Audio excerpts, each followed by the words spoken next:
お初お目にかかりますが、ここでお知らせです。はじめの十数秒、音声が大変乱れております。心よりお詫び申し上げるとともに、一つお願いがございます。動画閉じないで、ごめん。でも後から綺麗になるからよろしく。ではどうぞ。はい、皆さんこんにちは。ゆきチャンネルです。これから日本に帰りたいと思います。現在はゆとり人のセントラル。イエーイこれから、電車に乗って、スキポールの空港に行きたいと思います。まあ日本ほどやっぱり公共交通機関が時間通りに動くわけじゃないので若干の心配はあるんですけど、まあ大丈夫でしょう。スキポールに着いたらまたちょっと動画を撮りたいと思います。多分荷物検査とかパスポート申請とかそこら辺で時間がかかると思うので、緊張しますもう何回経験してるんだかわかんないんですけども、それでもやっぱり緊張しますまあ一人だしね、それもあります。でもまあなんとかなるでしょう。人生なんとかなります。せらせ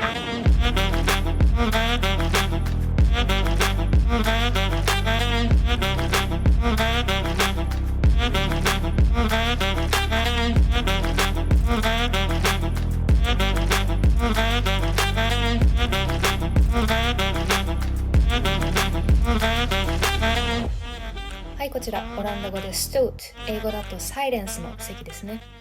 黙っておきましょう。この日はあいにくの雨と若干の寝不足で目が開いておりません。朝のコーヒーもまだ飲んでないので、スキポール空港であれこれ終わったら一休憩で飲みたいと思います。この電車は今ユトレヒトからアムステルダムを経由してスキポール空港に向かっています。所要時間は約40分で、料金は片道10ユーロ、日本円だと約1500円といったところです。だいたい同じ距離の東京鎌倉間が950円で行けるのに対して、オランダはガソリンの高騰化もあって日本より公共交通機関がちょっと高い気がします。オランダの電車やバス、トラムはすべて欧米チップカードと呼ばれる日本でいうスイカみたいな交通 IC で利用ができます。ですが現金で切符を買うシステムがないので、最初は手続きがちょっぴりめんどくさかった記憶があります。今日の予定としては、まず最初に Drop Off Baggage の機械を使って荷物を預けます。もうすでにオンラインチェックインはしてあるので、チェックインカウンターには行きません。なので今回はすべてアプリの QR コードで通過しました。荷物を預けたら次に手荷物検査をしてパスポートチェックで出国となります。何か訴えかけてますね。何でしょう。それはなんだ。 G？C？AGC？AGC って言ったら日本のガラス会社ですよね。アサヒガラスコーポレーション？オランダの電車にも使われているんでしょうか。そうだとしたらと考えるとちょっぴり誇らしい気分になりますね。で、序盤に何をそんなにそわそわしてたかと言いますと、実は前回のスキポール空港の手荷物検査に2時間ぐらい並んだんですよ。3時間前もって空港に行ったのに手荷物検査だけに2時間も持ってかれちゃって、搭乗時間ギリギリにゲートに行ったんですよ。その経験もあってか、もう顔もこわばってて緊張が隠せてませんね。日記チャンネル。はい、ということで、スキポール空港に着きました。無事すべての、チェックを済ませて今ゲートの前に座っております。まあなんだかんだ緊張して大丈夫かなって思って最初の預け入れ荷物に行ったんですけど、まあすんなりとやっぱ全部スキポール空港のこの預け入れ荷物検査、預け入れ荷物チェックは全部機械になってて、もう自分でどうぞっていう感じなので、本当に英語も話さなくていいし、まあ楽ちんって感じで、まあ荷物をこうケースみたいなところに入れて、写真はこんな感じ入れて、ボーディングパスに書いてある QR コードをかざして、でそこから出てくるレシートをバッグの取っ手につけるっていうなんですけど、私ちょっと付け方間違えて、スーツケースって縦長じゃないですか。で私縦長のまんま入れて、で上の取っ手のところにレシートをつけたんですよ。でも本当はそれを横にして、 Voor uw en onze veiligheid laat uw eigendommen niet onbeheerd achter. そう For security reasons, keep a close watch on your personal belongings.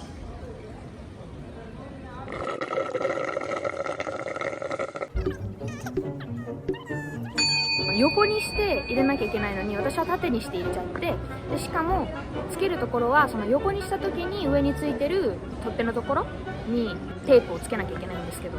私完全に間違えて、でCA さんっていうかスタッフの人に「あ、これ違う違う」みたいな感じで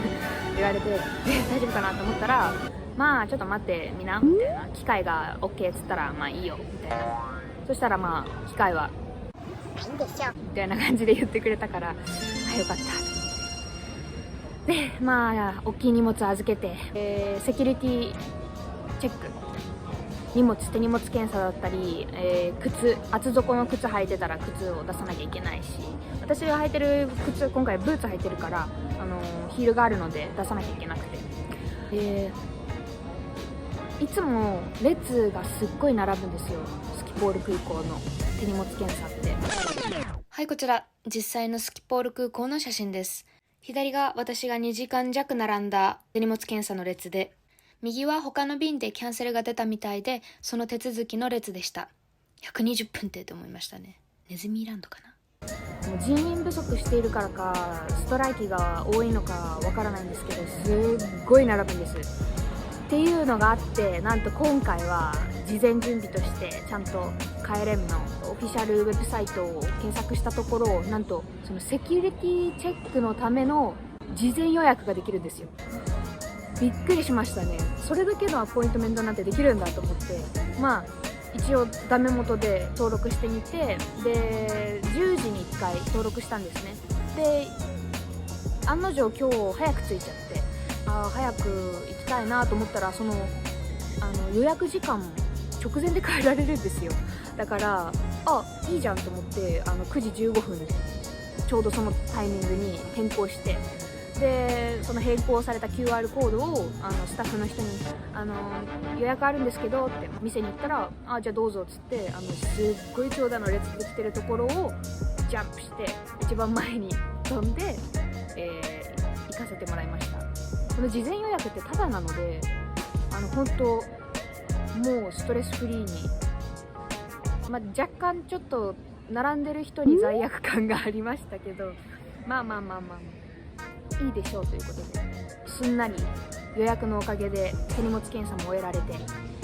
でパスポートチェックですよ。やっぱり日本のパスポートってもうフェイストゥフェイスでやらなくていいんですよ。検査官と話したり、もう信頼性あるのでありがたい、日本に生まれてよかったっていうので、機械を使えて、だからパスポートをこう機械に入れて、で顔認証します、ちょっと待ってください、2個とは割らないけどやって、でそしたらすんなりゲートが開いたので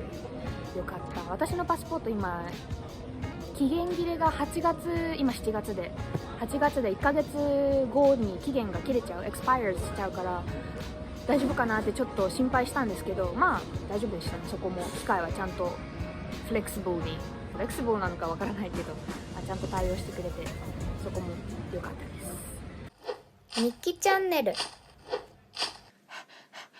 ということで、全ての不安を乗り越えて今現在この素晴らしいところ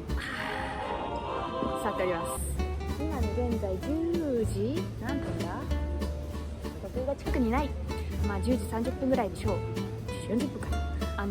ゲートが開くのが11時45分なので、それまでちょっと動画の編集をしたりなんなりして、あとはセキュリティとかバッグとかこの一式のチェックよりも待ったのはスターバックス。なんと多分30分ぐらい並びました。もうスタターバックスの列にもアポイントメント制度導入してほしいって思うぐらいはぁと思って、もうバッグも重くて大変でした。まあでも全てを乗り越えて今ここにいます。なんだかんだやっぱ緊張しますね。でもまあ気を引き締めて、ね、緊張してることは悪くないからね。油断してないってことだから。私油断して2回飛行機逃したことがあるので、逃した、まあ、一つは書類ミス、一つは逃したこれはまたおいおい話してみたいと思いますね。飛行機事情、面白い経験がありました。どっちもねコロナのタイミングで本当もう大変でした。まあまた後日そのお話は取ろうかなとも思っております。では、これから日本に帰りたいと思います。今ねこのシャツとニットをね上に着てるんだけど、多分日本着いたら無理だから、飛行機の中で、半袖を持ってきたので半袖着て、で空港っていうか着いて飛行機のドアがガチャッと開いて、もわーっと湿気 80% の湿気が顔面を通過してくると思うので、それに備えてね機内でしっかりと準備をして、日本の地を1年ぶりに踏みたいと思いますでは以上、ニキチャンネルオランダからでした。日本で会いましょう。バイ。